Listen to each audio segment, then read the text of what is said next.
Buenas tardes, esto es Radiación 1. Se va a hablar un poco sobre sus características principales, sobre sus ejercicios y unas aplicaciones de ahí en este. Bien, se va a empezar. Solo un poco de repaso sobre radiación térmica.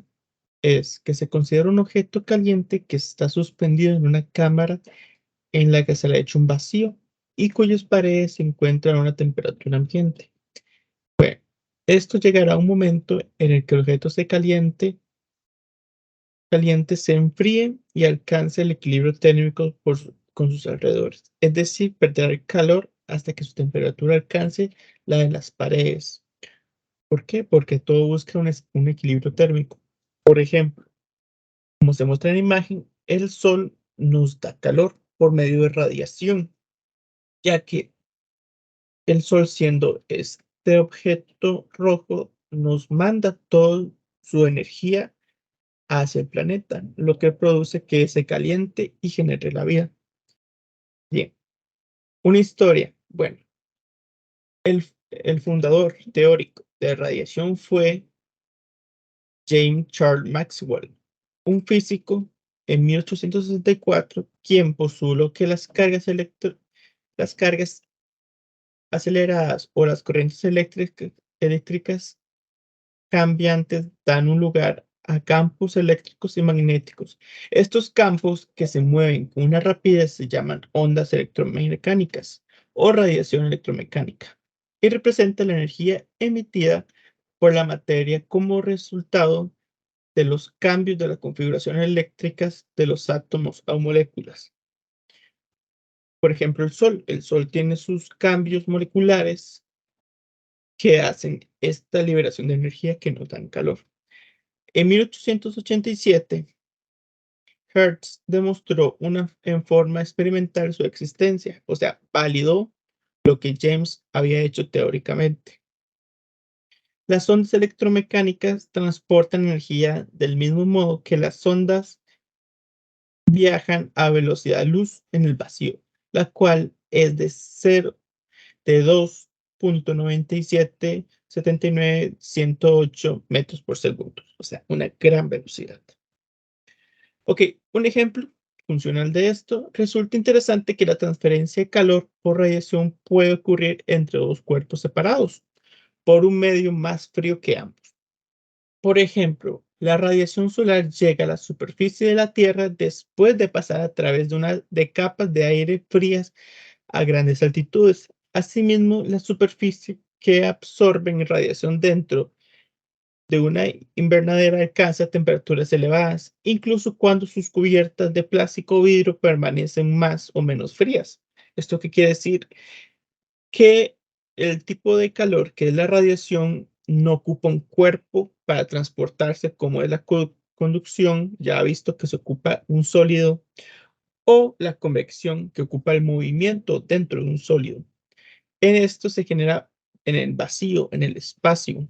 Por ejemplo, el Sol dándonos calor, como ya antes se ha mencionado, o un microondas, usted poniendo un café para calentar. Esto pasa por radiación porque mueve los electrones que hay dentro de ahí. Perfecto. Una fórmula de esto, bueno, las ondas electromagnéticas se caracterizan por su frecuencia o su longitud de onda. Luego se va a explicar de dónde son esa longitud. Estas dos propiedades en el medio están relacionadas por esta fórmula, donde c es la velocidad que propagación de una onda en el medio y v es la velocidad de propagación en un medio está relacionada por la velocidad de la luz. Por ejemplo, entonces c es la distancia de la onda y v es la rapidez de esta misma onda. ¿Ok? Un espectro de radiación, como se va a mostrar en la imagen, dependiendo de qué tipo de radiación es su movimiento. Bueno, la radiación electromecánica que se encuentra en la práctica abarca una amplia gama de longitud de ondas que varían desde menos de los 10 por menos 10 milímetros hasta más de los 10 más 10 milímetros. para las ondas electromecánicas.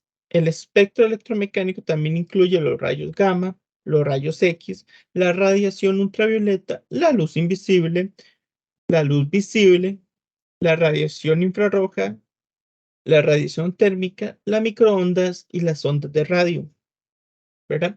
Un ejemplo de esto es en la imagen, que podemos ver que la eléctrica es la mayor, que 10 a la 10, que son ondas de radio, TV. Ya cuando es 10 a la 5, son microondas hasta 10 a la 2. Infrarrojos sería radiación térmica de 10 a la 2 a 1. Visibles es de 1 a menos 10. Bueno, un poquito menos. En realidad, la onda visible es muy, muy pequeña. La ultravioleta llegas de un poquito más de 10 a la menos 1 hasta 10 a la 2, a la menos 2. Luego seguirían rayos X, que es 10 a la menos 2 hasta 10 a la menos 5. Rayos Y, que es 10 a la menos 5 hasta 10 a la menos 7. Y los rayos cósmicos, que es 10 a la menos 7 hasta 10 a la menos 10. Bien, vamos a repasar los tipos de espectro. La diferencia de tipos de radiación electromecánica se produce a través de varios mecanismos. Por ejemplo, los rayos gamma son producidos por las reacciones nucleares. Los rayos X por el bombardeo de metales con electrones de alta energía. Las microondas por tipo especial de tubos eléctricos como los clickstones y los macrones, y las ondas de radiación por la excitación de algunos cristales o por el flujo de corriente alterna por conducción eléctrica. Los rayos gamma y los rayos X de longitud onda corta son principalmente de interés para los ingenieros nucleares. Por lo tanto, que las microondas y las ondas de radio de longitud de onda larga son interesantes para estos mismos.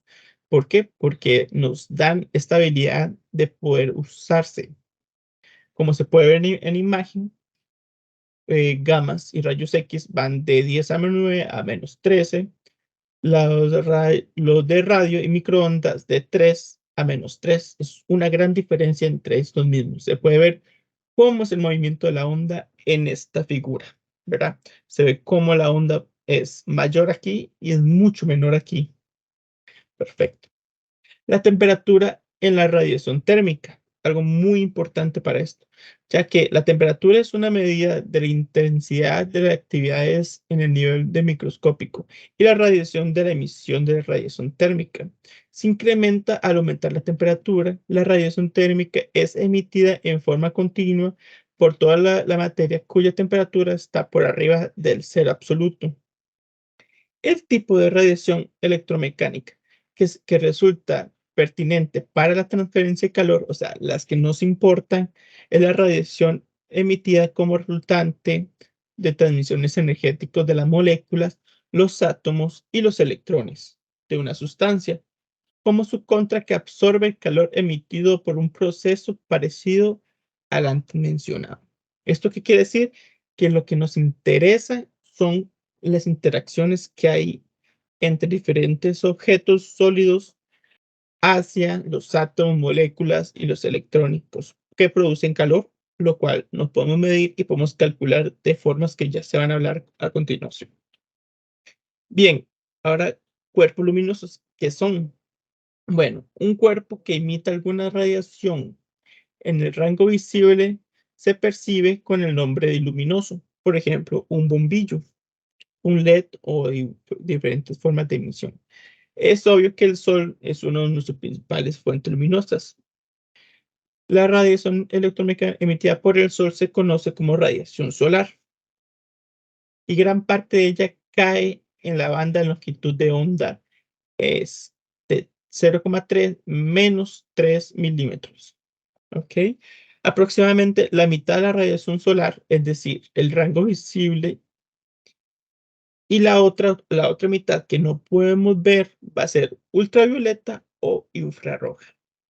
Lo que llamamos luz es sencillamente la parte del espectro visible electromecánico que se encuentra entre 0,4 y 0,76. Se puede apreciar de que es muy corta, de que es muy baja el rango de luz que nuestros ojos pueden entender como luz. Desde el punto de vista de sus características, la luz no es diferente a los demás radiaciones electromecánicas, excepto que dispara la sensación de visión en el ojo humano. Por lo tanto, las otras ondas también producen luz, entre comillas, pero nuestros ojos no podemos ver esta luz. Ok, bien, la radiación emitida por los cuerpos de las temperaturas ambientes caen en la región infrarroja del espectro, la cual se extiende de 0,76 hasta 100 milímetros. Por lo tanto, la infrarroja es aquella que no podemos ver, pero algunos animales sí, o bien con algunos aparatos electrónicos se pueden usar para ver. Los cuerpos que empiezan a emitir radiación visible se pueden notarse a temperaturas por encima de 800 kelvins. La radiación ultravioleta, que es otra, incluye el extremo bajo de la longitud de onda de la radiación térmica. Esta se encuentra al otro lado, la cual va de 0,01 hasta los 4, bueno, hasta los 0,4 milímetros. Por lo tanto, la infrarroja es el máximo y la ultravioleta es el mínimo. Sería como lo que podríamos apreciar si tuviéramos un mejor uso de visión. Ya con esto se va a hablar un poco más sobre los cuerpos negros, sobre sus interacciones entre ellos y qué son. También se va a hablar un poco de ejercicios para la próxima clase. Entonces, eso sería todo. Muchísimas gracias por su atención.